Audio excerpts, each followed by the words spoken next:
ओम गणेशी महागणेशाय नमः। राधे राधे दोस्तों, कैसे हैं आप सब।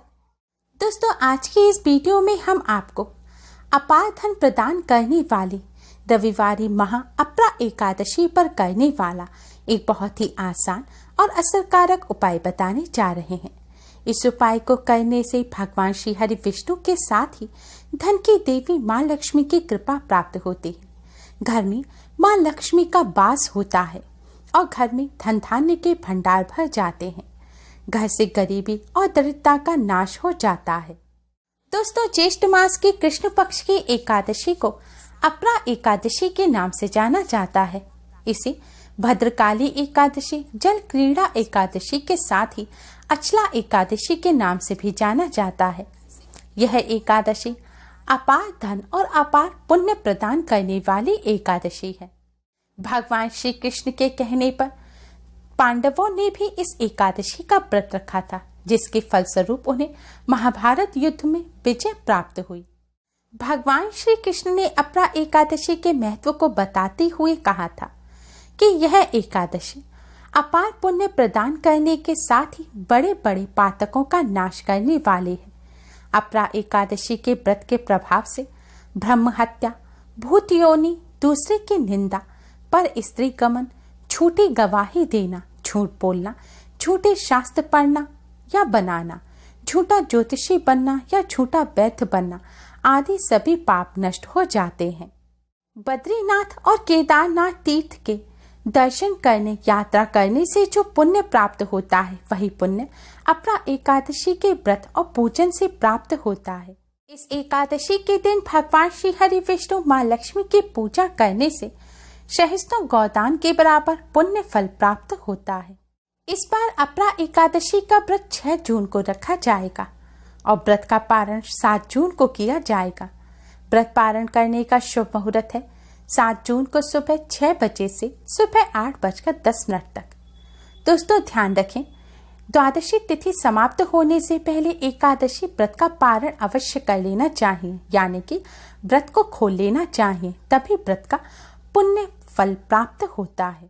और इस बार द्वादशी तिथि 7 जून को सुबह 8:48 पर ही समाप्त हो जाएगी, इसलिए व्रत का पारण सुबह 8:48 से पहले अवश्य ही कर लें। दोस्तों, अब हम आपको जो उपाय बताने जा रहे हैं, यह उपाय आप एकादशी के दिन में या रात में किसी भी समय कर सकते हैं। उपाय करने के लिए सबसे पहले स्नान कर स्वच्छ वस्त्र धारण करें। आज के दिन भूलकर भी काले रंग के वस्त्र ना पहने। अब आप सबसे पहले अपने मंदिर की सफाई करें। मंदिर में भगवान जी की जितनी प्रतिमा है उन्हें स्नान कराएं और स्वच्छ वस्त्र पहनाएं। अगर तस्वीर है तो साफ कपड़े से पोंछें।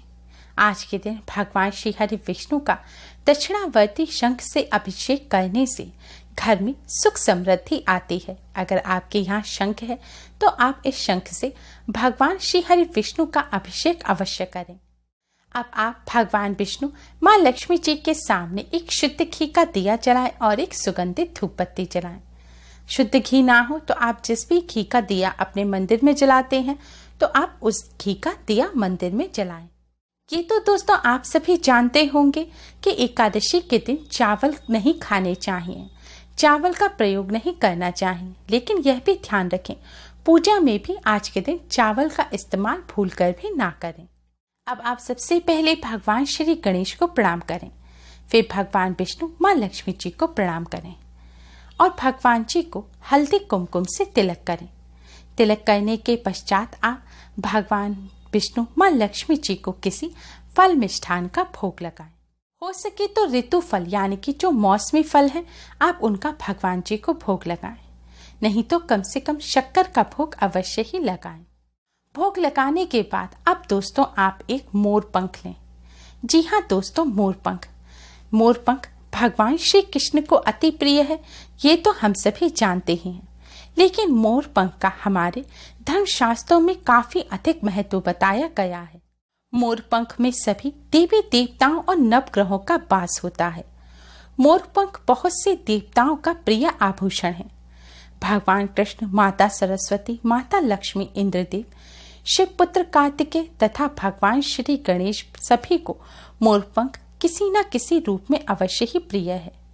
इसलिए यह मोरपंख जीवन की दिशा और दशा दोनों ही बदलने में सहायक माना जाता है। मोरपंख खूबसूरत होने के साथ ही यह बुरी शक्तियों और प्रतिकूल चीजों के प्रभाव से भी बचाता है। मोरपंख नकारात्मक ऊर्जा को दूर करने में सबसे ज्यादा प्रभावशाली माना जाता है। मोरपंख लेने के बाद अब आप इस मोरपंख पर थोड़ा सा गंगा जल डालकर इसे कपड़े से पोंछें और शुद्ध करें। गंगा जल ना हो तो आप साफ जल डालकर इसे शुद्ध करें। जरूरी नहीं है कि पूरा डंडी समेत आपको लंबा मोरपंख लेना है, आप छोटा मोरपंख भी ले सकते हैं।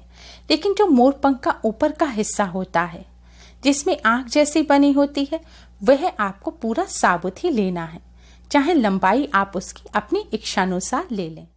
अब इस मोरपंख को आप भगवान श्री हरि विष्णु माँ लक्ष्मी जी के सामने एक कपड़ा बिछाकर उसके ऊपर रख दें और फिर इस मोरपंख पर भी आप हल्दी कुमकुम से तिलक करें।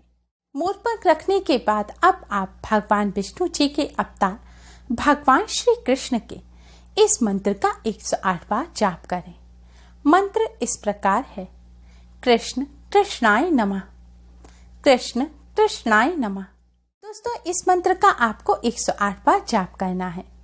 मंत्र का जाप करने के पश्चात अब आप माँ लक्ष्मी का ध्यान करें और थोड़ी देर जय माँ लक्ष्मी का मन ही मन जाप करें। दोस्तों हो सके तो पूजन के बाद आप एकादशी की कथा को अवश्य सुनें। ऐसा करने से आपको भगवान श्री हरि विष्णु माँ लक्ष्मी जी की असीम कृपा प्राप्त होगी। एकादशी की कथा की वीडियो आपको हमारे चैनल पर मिल जाएगी। दोस्तों इस तरह पूजन करने के बाद अब आप यह मोरपंख अपने हाथों में लें और भगवान श्री हरि विष्णु माँ लक्ष्मी जी को प्रणाम कर अपने घर में सुख समृद्धि की प्रार्थना करें। आपकी जो भी धन संबंधी समस्या है उसको दूर करने की प्रार्थना करें। भगवान श्री हरि विष्णु माँ लक्ष्मी से प्रार्थना करें कि वह आपके घर परिवार की रक्षा करें और आपके घर में सदैव स्थिर वास करें। इस तरह प्रार्थना करने के बाद अब आपको यह मोरपंख ले जाकर अपने घर के मुख्य दरवाजे पर लगा देना है। यह मोरपंख आपको घर से बाहर नहीं लगाना, बल्कि घर के अंदर की तरफ आपको यह घर के मुख्य दरवाजे पर लगाना है। आप इसे किसी टेप की सहायता से चिपका सकते हैं या फिर कोई अगर डोर हैंगिंग लगा हुआ है तो आप उसमें लगा सकते हैं, या फिर आप किसी फ्रेम में इसको मड़वा कर इसको आप एक तस्वीर की तरह भी आप अपने मुख्य द्वार पर लगा सकते हैं। बस आपको इसे लगाने के बाद इतना ध्यान रखना है कि सफाई करने के लिए आप झाड़ू वगैरह से इसे ना झाड़ें, बल्कि किसी साफ कपड़े से आप इसे पोंछें। दोस्तों हमारे धर्मशास्त्रों में बताया गया है कि घर के मुख्य द्वार पर मोरपंख लगाने से पैसा चुंबक की तरह दौड़ा चला आता है। घर में नकारात्मक ऊर्जा प्रवेश नहीं कर पाती, क्योंकि मोरपंख से नकारात्मक ऊर्जा और बुरी शक्तियां दूर भागती हैं।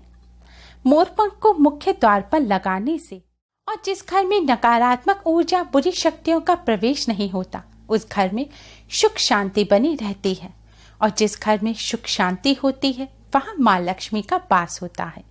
इस तरह घर के मुख्य द्वार पर मोरपंख लगाने से परिवार को किसी की बुरी नजर भी नहीं लगती और घर में माँ लक्ष्मी का वास होता है। धन संबंधी सभी समस्याएं धीरे धीरे दूर होती चली जाती हैं और घर में सुख समृद्धि आती है। दोस्तों अगर आप व्यापार करते हैं, आपके व्यापार में कोई समस्या चल रही है, व्यापार में गिरावट आ गई है, व्यापार में बरकत नहीं हो पा रही, या व्यापार स्थल पर भी नकारात्मक ऊर्जा का आपको एहसास होता है, एक उदासी रहती है, आलस रहता है और आपका दिमाग भी अच्छी तरह से काम नहीं करता, तो इन समस्याओं को दूर करने के लिए इसी तरह पूजा करने के बाद आप इस मोरपंख को अपने व्यापार स्थल के मुख्य द्वार पर लगा दें। ऐसा करने से आपके व्यापार में जो भी समस्या चल रही होगी वह जल्द ही दूर हो जाएगी और व्यापार में बरकत होगी। वास्तु शास्त्र में भी माना गया है कि घर के मुख्य द्वार पर मोरपंख लगाने से घर से वास्तु दोष भी दूर होता है। मोरपंख में सभी देवी देवताओं और नवग्रहों का वास होता है।